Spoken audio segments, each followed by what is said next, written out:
Listen very carefully. We all know about marriage.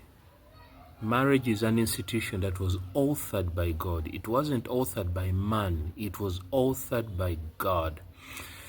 And as for any item or product, if you want to know how it works, you have to read the manual as written by the author or by the manufacturer, because it will only work in accordance with following the instructions given by the manufacturer or the author. So marriage was authored by God, and in the very beginning he wrote it, or he said it. It is not good for man to be alone. Therefore, I'll make him a suitable helper, or I'll make him a helper suitable for him. Now, this means that the man is going to govern and the woman is going to help with the governing. Kind of saying that it is the man's kingdom and the woman is coming into this kingdom to help him in the kingdom. Now, it must be understood that man was not created to domineer over a woman, but to work with the woman to dominate the earth. Among the things that man should dominate, the woman is not. He can dominate everything else, but not the woman. However, it is important for the woman to understand that she's coming alongside to help the man in this kingdom to dominate the earth. And she's coming in as a suitable helpmate. Now, I want to speak to the woman. As you think of walking into this marriage, you must understand what your role is. Your role is to help, to be a suitable helper. It is not for you to establish the rules of governance, but to help. And as a woman, you're coming into this role as a nurturer, as a manager.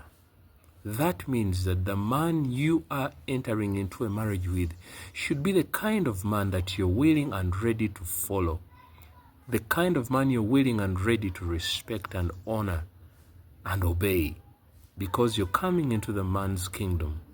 Marriage, again, I would say this, it is said so clearly in scripture that man is head of the woman as Christ is head of the church. When we look at how Christianity is operating, we do not give God instructions. We hear and receive instructions from him, and we devote ourselves to participate in the establishment of his kingdom here on earth by obeying his instructions and doing what he guides us to do by his Spirit.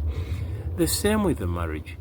As a wife, knowing that man is the head of the woman, that means that as a woman, you're going to seek instructions from the man and be able to implement them in his kingdom, that is the home. Nurture the children in accordance with the instructions and the guidelines that have been established for that home.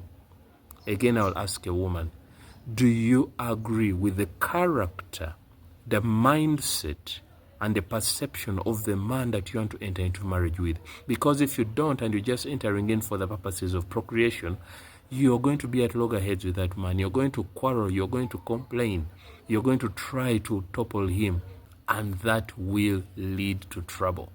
You will not agree, that marriage will not work, and that's why quite a number of women are running out of the marriage, because they are saying this is not what I signed for. But it's important to understand why you're feeling uncomfortable in that marriage.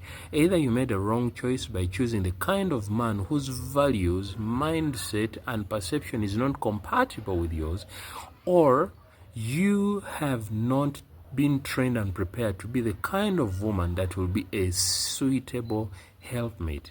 You want to enter into a kingdom and also become the ruler like Jezebel was. She was the queen of Israel, and yet she still wanted to become the leader of Israel. Yet Ahab was there. And that's why she ended up manipulating Ahab and taking leadership over him, and was just a figurehead. We see that that kingdom ended in disaster because the woman was trying to take over the mandate of the man. So as a woman, you need to know this. Man is head of a woman in a marriage, as Christ is head of the church. But also you need to understand that you're coming in as a helper to the man.